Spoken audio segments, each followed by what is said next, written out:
Good morning, all of you. Myself, Chef Vikas Sharma from School of Hospitality and Tourism, Calcutta University. The course name is Foundation Course in Food Production 1 and the course code is VSCH 1001. The unit which we are covering here in this session is Unit 1, Introduction to Cookery and Origin of Modern Cookery. And the topic is History of Cooking, Escoffier and the other famous chef of the world. After going through this session, you will be able to understand what is cookery and reason behind cooking the food. You will be able to understand the origin of classical and modern cuisine. You will also be able to identify and understand the contribution of various courses of various famous chefs of the world. And you can also identify the development in modern technology used in professional cookery or kitchen. So these are certain outcomes which you will be able to get after going through this session. After going through why we cook the food, let us understand the culinary history, that from where the cooking has got its origin. The culinary history takes us back to the times when man first discovered the use of fire. The epic-making discovery of fire brought about the refinement of mankind in all spheres of life. The history of cooking is undoubtedly as old as mankind itself. Earlier on, people were most accustomed to the food preparation in the regions where they lived it. But with the passage of time and travel becoming an integral part of one's lifestyle, eating habits have changed rapidly. The culinary history have been influenced by the following factors that have all contributed to the development of modern day cuisine. It can be accidental discovery of fire, origin of simple methods of cooking, invention of simple cooking appliances, geographical influence and the growth of regional cuisines, or it can be the regional cuisines. History of modern food service. History helps us to understand the present and the future, how our cooking techniques have been developed and refined, and how we can continue to develop and innovate in the years ahead. An important lesson of history is that the way we cook now is the result of the work done by the countless chefs over hundreds of years. Cooking is much science as it is an art. Cooking techniques are not based on arbitrary rules that some chefs made up long ago. Rather, they are based on an understanding of how different food react when heated in various ways, when contributed in various proportions, and so on. This does not mean that there is no room for innovation and experimentation. Further, we cannot challenge old ideas unless we know what those old ideas are. Knowledge is the best starting point for innovation. The origin of classical and modern cuisine. The quantity of cookery has existed for thousands of years as long as there have been large groups of people to feed such as armies. Modern food services is said to have begun shortly after the middle of the 18th century.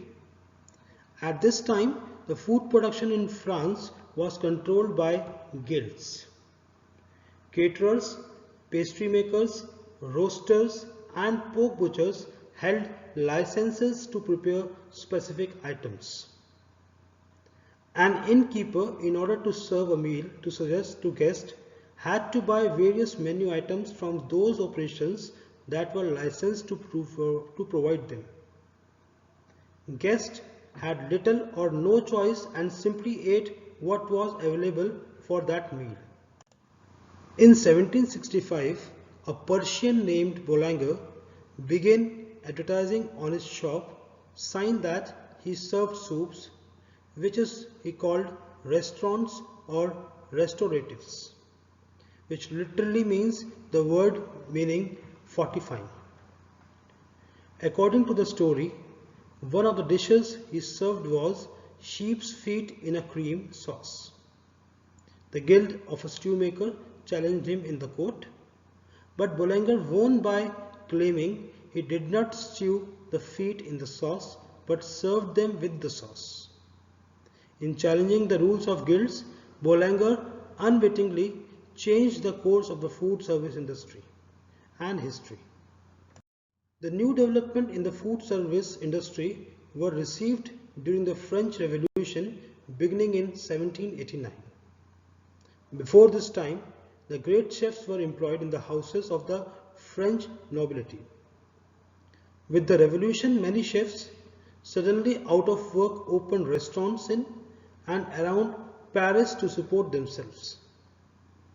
Restaurants and inns could serve dinners reflecting the talent and creativity of their own chefs, rather than being forced to rely on licensed caterers to supply their food. At the start of the French Revolution, there were about 50 restaurants in Paris, but 10 years later, there were about 500.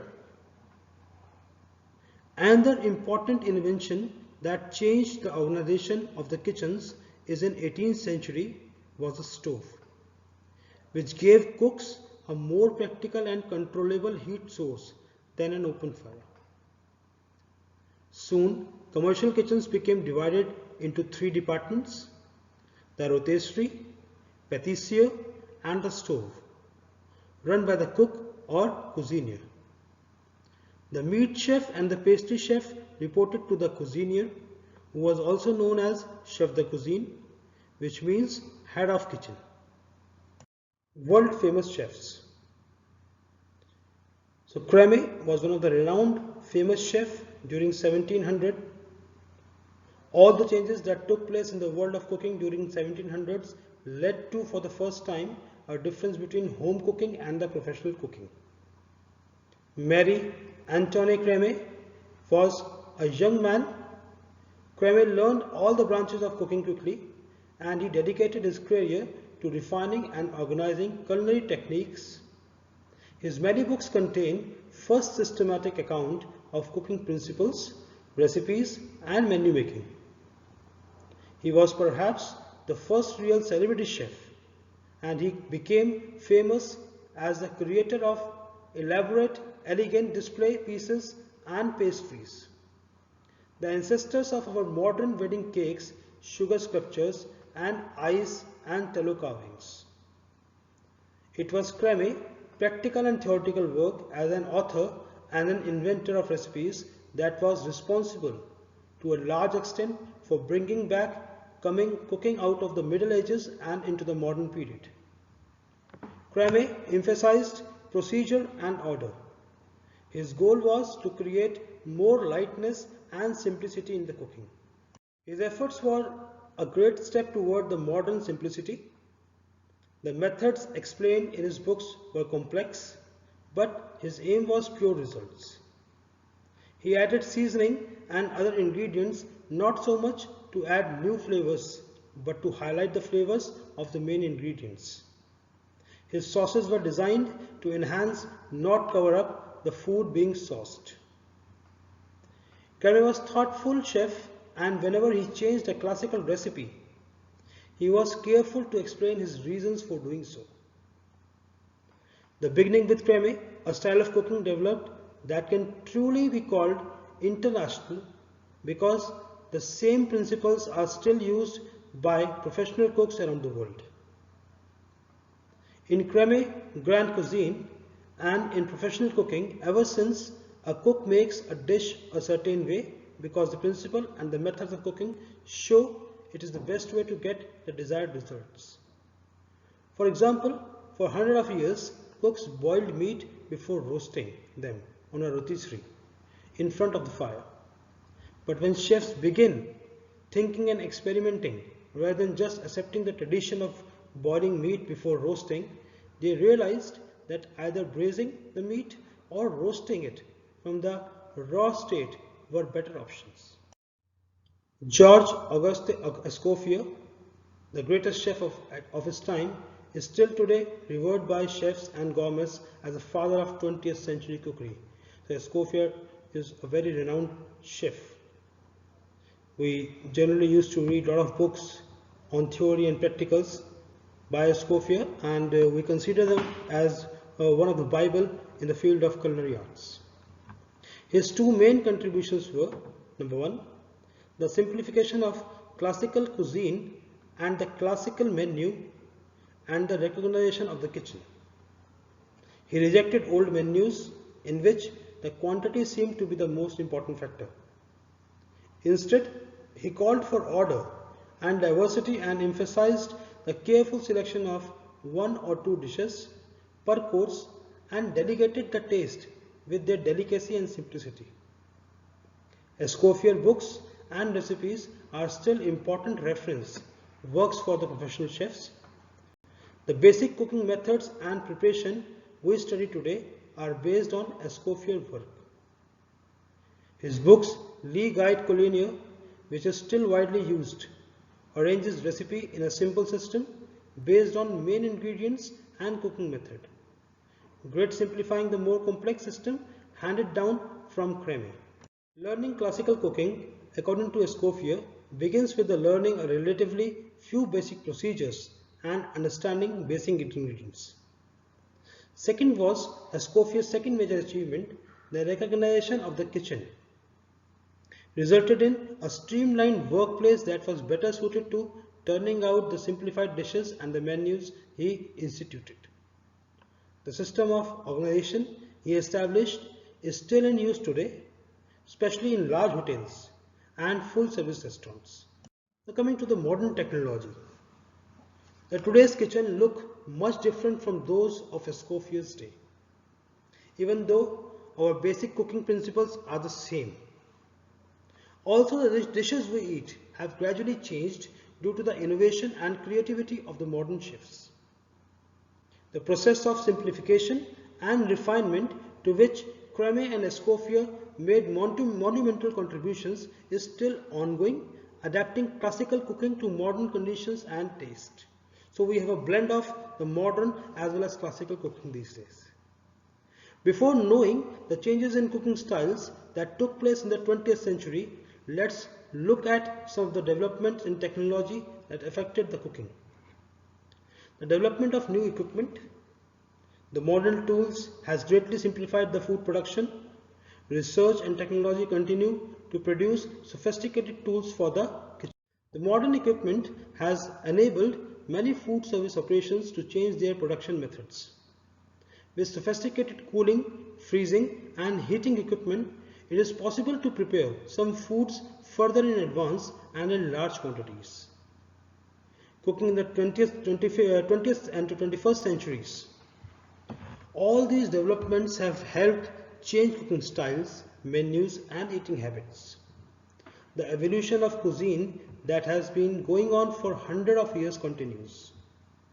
Changes occur not only because of technological developments, but also because of our reactions to the culinary traditions. Two opposing forces can be seen at work throughout the history of cooking. One is the urge to simplify, to eliminate complexity and ornamentation, and instead of to emphasize the plain, natural taste of basic, fresh ingredients. The other is the urge to invent, to highlight the creativity of the chef, with an accent on fancier, more complicated presentation and procedures. Both these forces are valid and healthy. They continually refresh and renew the art of cooking. International influences. After the middle of 12th century, as travel became easier, awareness regarding the taste of the dishes grew. Chefs became more knowledgeable not only about the traditional cuisines of the other part of Europe, but about those of Asia, Latin America and elsewhere. Most creative chefs have been inspired by these cuisines and use some of their techniques and ingredients. However, American and Canadian cooks use other ingredients and techniques from more than one regional or international cuisines in a single dish, which is known as fusion cuisine. Early attempts to prepare fusion cuisine often produced poor results because the dishes were not true to any one culture and were too mixed up. But chefs who have taken the time to study in depth the cuisines and the cultures they borrow from have brought new excitement to cooking and to the restaurant menus. Today, chefs make good use of all ingredients and techniques available to them. Cooking and cooking styles continues to change. Technology continues to make rapid advance in our industry, and men and women are needed who can adapt to these changes and respond to the new challenges. Although automation and convenience food will no doubt grow in importance, imaginative chefs who can create new dishes and develop new techniques and styles will always be needed, as will skilled cooks who can apply both old and new techniques to produce highly quality food in all kinds of facilities, from restaurants and hotels to schools and hospitals.